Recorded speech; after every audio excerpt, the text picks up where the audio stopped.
Assalamualaikum warahmatullahi taala wabarakatuh.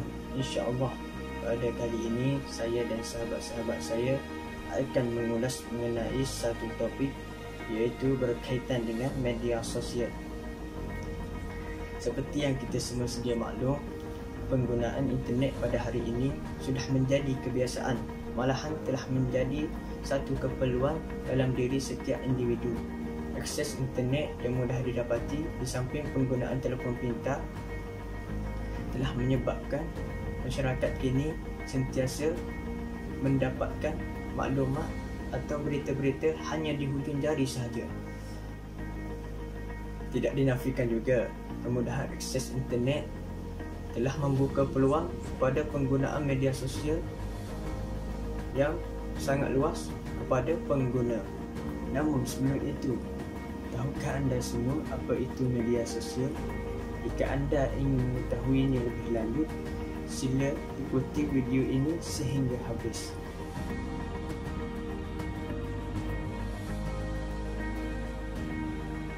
Menurut Kamus Dewan Edisi keempat, media membawa maksud, alat atau pengantar dalam komunikasi atau perhubungan. Manakala sosial pula bermaksud segala hal yang berkaitan dengan kemasyarakatan.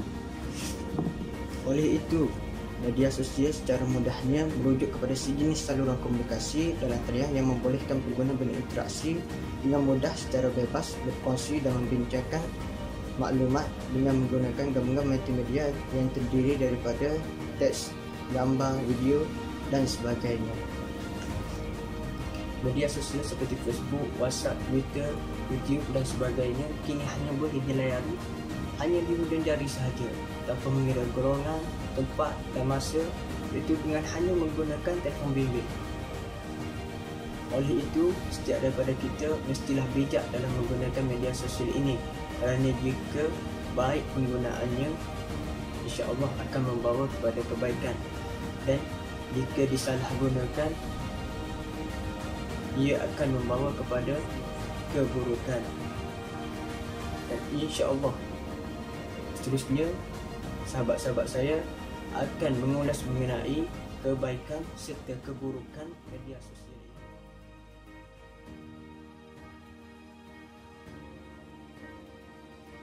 Banyak yang kita dengar mengenai keburukan media sosial. Namun, jangan kita lupa, dalam setiap keburukan ada kebaikannya yang tersendiri. Tempat kita lihat di sini, penggunaan media sosial amat digalakkan selepas pengumuman pandemik COVID-19.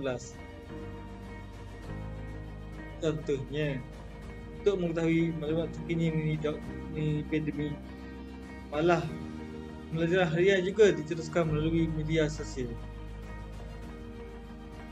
Hal ini kerana masyarakat perlu menghadkan sebarang perjumpaan untuk mengelakkan daripada terkena jangkitan.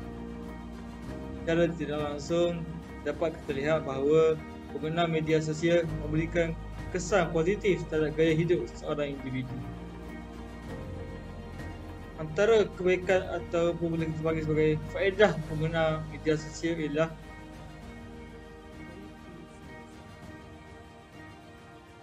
pertama, penggunaan media sosial digunakan sebagai medium untuk menambah kenalan baru, di samping hubungan yang telah lama terputus dapat dieratkan semula.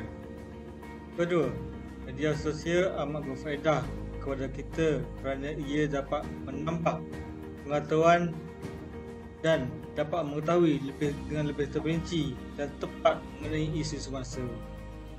Laut ditimba takkan kering. Begitulah perumpamaan peribahasa Melayu di mana pengajian ilmu pengetahuan itu tidak akan habis lagi hayat di kandang badan. Dapat kita kaitkan di sini untuk yang ketiga dan kelima. Media sosial boleh dijadikan sebagai alternatif menambah sumber pendapatan. Melalui Instagram, Facebook, Twitter dan sebagainya, kita boleh mengembangkan perniagaan atau memasarkan produk secara percuma tanpa memerlukan seseorang itu bersama. Seterusnya, melalui media sosial juga boleh berkongsi aktiviti atau hobi. Di masa apa yang terjadi hari ini? Dekor rumah Gus juga pun. Contoh page yang terdapat di Facebook yang dipaparkan sebentar tadi merupakan satu platform perkongsian mengenai hobi dan idea daripada pelbagai individu. Akhir sekali, penggunaan media sosial mampu meningkatkan kemahiran ICT. Menerusi ICT, pelajar mampu menjana pembinaan daya kreativiti dan inovasi. Selain cekap menggunakan teknologi untuk mengakses maklumat daripada pelbagai sumber, sejajar perkembangan global berasaskan e-pembelajaran dan ekonomi. Penggunaan laman media sosial dengan bijak mampu memberikan faedah yang berganda kepada kehidupan kita. Setiap pihak, terutamanya ibu bapa, hendaklah bersama-sama celik ilmu dalam menggunakan laman media sosial agar anak-anak juga memanfaatkan penggunaannya sebaik mungkin.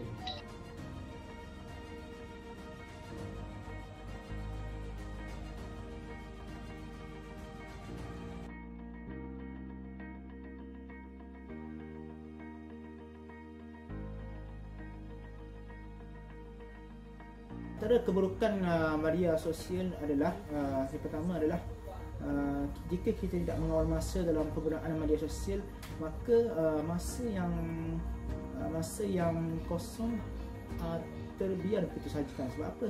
Sebab masa kita banyak dihabiskan untuk media sosial kan. Oleh itu pandailah kita bagi masa kan. Bagi masa. Ada itu masa untuk buat kerja, ada tu masa untuk belajar, ada tu masa kita boleh buat menggunakan media sosial kan. Sebab apa? Supaya kerja kita tidak tergendala kan. Okey, dan keburukan yang seterusnya adalah sekarang kan kita contohnya di WhatsApp ada info maklumat yang orang forward kan, dan di FB ada info agama, info lain lah yang mana kita boleh share kan. Oleh itu jika kita share tanpa usul periksa, maka dibimbangi ia boleh menjadi satu fitnah. Maknanya kita tahu bahawa dalam Islam ni fitnah dosanya adalah lebih besar daripada membunuh kan. Okay, keburukan yang seterusnya adalah di media sosial sekarang perlambakan aplikasi yang agak popular lah dan seperti Google Live, TikTok, Tumblr kan. Maka jika kita tidak bijak mengawal diri kita daripada menggunakannya, maka ia boleh menjadi suatu tamparan negatif berkaitan, terutamanya dengan remaja. Sebab apa saya sebut remaja? Sebab remaja ni lah golongan yang orang panggil tengah up kan. Tengah up, golongan yang mudah terpengaruh.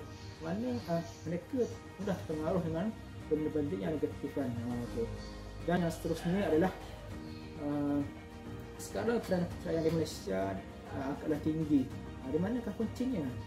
Di mana kuncinya adalah bermula daripada media sosial kan. Sebab apa saya kata media sosial?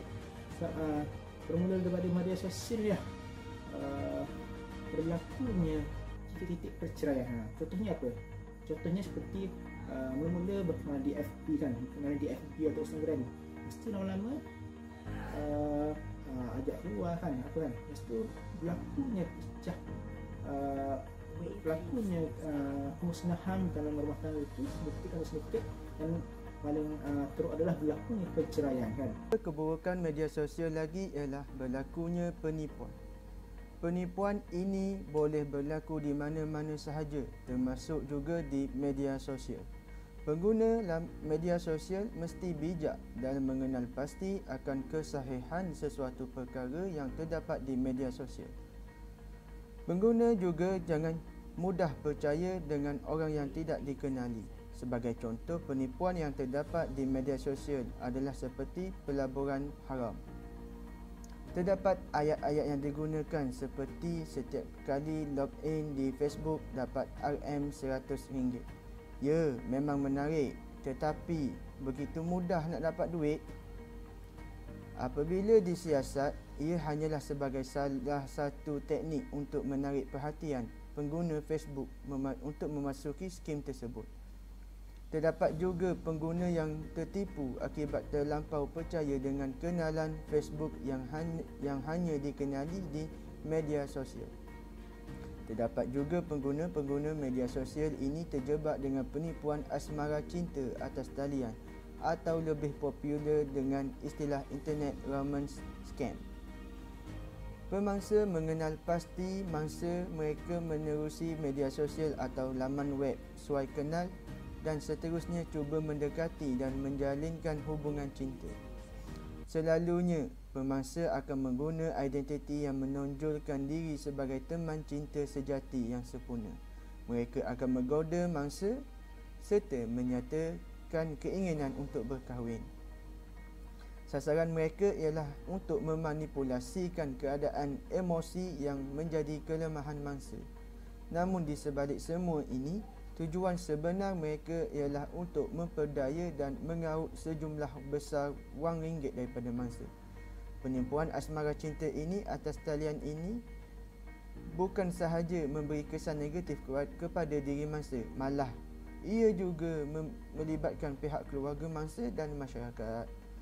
Antara kesan negatif aktiviti jenayah ini ialah kerugian wang, perpecahan keluarga, kecurian identiti serta kesan emosi dan psikologi. Diyakini bahawa kemungkinan terjadinya kes-kes jenayah seperti ini adalah berpunca daripada kurangnya kesedaran pengguna media sosial mengenai keselamatan cyber. Okey, baik, seterusnya. Keburukan media sosial ialah berlakunya pencerobohan akaun atau erti kata lain, hack. Pengguna laman sosial dinasihatkan supaya tidak memasukkan maklumat peribadi seperti akaun nombor telefon bimbit, alamat rumah dan sebagainya. Sekiranya berlaku pencerobohan maklumat ini, mereka yang tidak bertanggungjawab boleh menggunakan maklumat tersebut untuk tujuan-tujuan tertentu yang pasti tanpa keizinan pemilik yang sebenar. Seringkali kita mendengar akaun media sosial selebriti tanah air yang berjaya dicerobohinya dan ianya memberi kesan yang buruk kepada pemilik sebenar.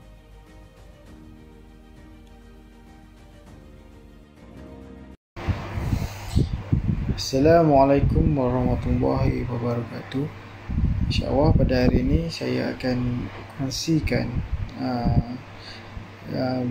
salah satu perkara mengenai media sosial. Okey, saya akan kongsikan tentang cara menggunakan media sosial dengan betul atau adab dalam menggunakan media sosial. Yang pertama, adab dalam menggunakan media sosial ini ialah menyampaikan perkara yang baik. Sebagai seorang Muslim yang baik, kita sering diseru untuk saling berpesan-pesan kepada kebenaran kerana ia adalah sebahagian daripada dakwah. Oleh itu, kita perlulah menggunakan media sosial dengan menyampaikan perkara yang baik saja. Perkara yang tidak baik dan tidak sahih tidak perlulah kita sampaikan dalam media sosial. Ini akan meragukan orang ramai. Seterusnya, yang kedua, pastikan sahih sebelum disebarkan. Ini sangat perlu dalam kita menggunakan media sosial. Kadang-kadang ada maklumat yang tidak sahih kita terus sebarkan. Ini akan mengelirukan masyarakat.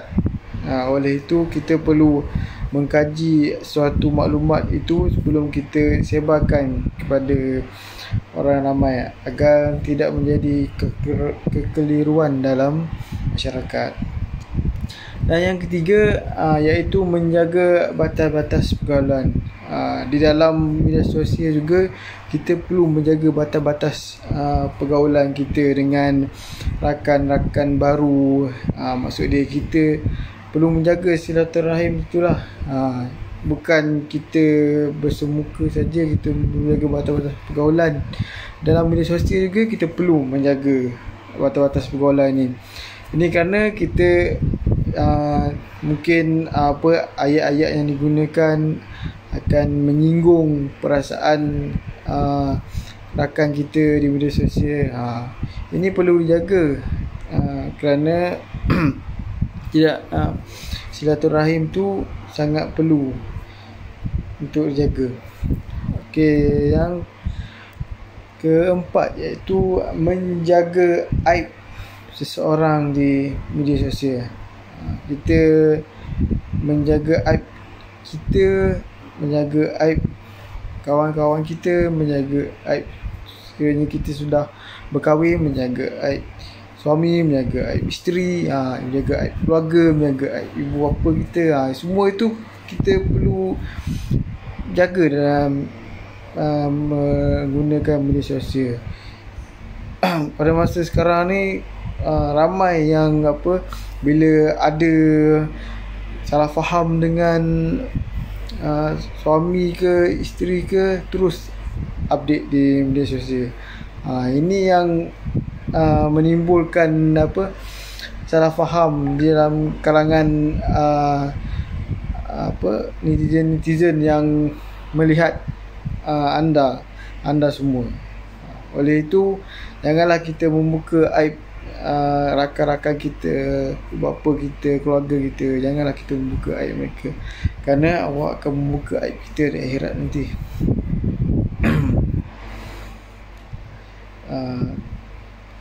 Itu saja daripada saya. Assalamualaikum warahmatullahi wabarakatuh. Alhamdulillah, setelah kita mendengar dan menghayati perkongsian yang disampaikan oleh sahabat-sahabat kita tadi, maka dapat kita simpulkan bahawa media sosial ini mempunyai banyak kebaikan dan keburukannya. Cuma bergantung kepada diri kita sendirilah untuk bertanggungjawab mengawal penggunaannya ke arah yang lebih bijak dan betul. Jadi, saya ingin mengajak sahabat-sahabat di luar sana untuk sama-sama kita memanfaatkan kemudahan media sosial ini sebaik mungkin demi melahirkan masyarakat yang bertanggungjawab dan berakhlak baik. Gunalah media sosial ini untuk kita menyebarkan seluas-luasnya maklumat yang benar dan memberi manfaat kepada orang lain. Jadi, akhir kalam daripada saya, suka saya kongsikan kepada sahabat-sahabat di luar sana berkenaan hadis Nabi sallallahu alaihi wasallam. Apa kata Nabi? Daripada Abu Hurairah radhiyallahu an, bahawa sesungguhnya Rasulullah sallallahu alaihi wasallam bersabda, sesiapa yang menyeru ke arah kebaikan, nescaya dia beroleh pahala seperti mana orang yang melakukannya, tidak dikurangi sedikit pun pahala tersebut. Dan sesiapa yang menyeru ke arah kesesatan, nescaya dia beroleh dosa seperti mana orang yang melakukannya, tidak dikurangi dosa mereka itu sedikit. Dalam hadis lain, Nabi bersabda daripada Abu Mas'ud, iaitu Uqbah ibnu Amr al-Ansari, berkata, Rasulullah sallallahu alaihi wasallam bersabda, barang siapa yang memberikan petunjuk atas kebaikan, maka baginya adalah seperti pahala orang yang melakukan kebaikan tersebut. Berdasarkan hadis Nabi sallallahu alaihi wasallam yang saya kongsikan sebentar tadi, dapat kita fahami bahawa setiap orang yang mengajak dan memberi petunjuk ke arah kebaikan, maka dia akan memperolehi pahala seperti mana orang yang melakukan kebaikan tersebut. Jadi, saya ingin menyeru diri saya sendiri dan sahabat-sahabat di luar sana untuk kita sama-sama menanam cita-cita di dalam jiwa kita untuk terus menambah amal kebajikan ke arah ketaatan kepada Allah Subhanahu wa taala dan bermanfaat kepada orang lain. Kerana Rasulullah sallallahu alaihi wasallam bersabda, khairun nas anfa'uhum linnas, yang bermaksud sebaik-baik manusia adalah orang yang paling bermanfaat kepada orang lain. Sekian daripada kami. Semoga perkongsian ini dapat memberi manfaat kepada sahabat-sahabat di luar sana dan dapat diamalkan di dalam kehidupan seharian. Yang baik itu tentunya datangnya daripada Allah Subhanahu Wa Taala, dan yang buruk datangnya daripada kelemahan diri kami sendiri. Wabillahi taufik wa hidayah. Assalamualaikum warahmatullahi taala wabarakatuh.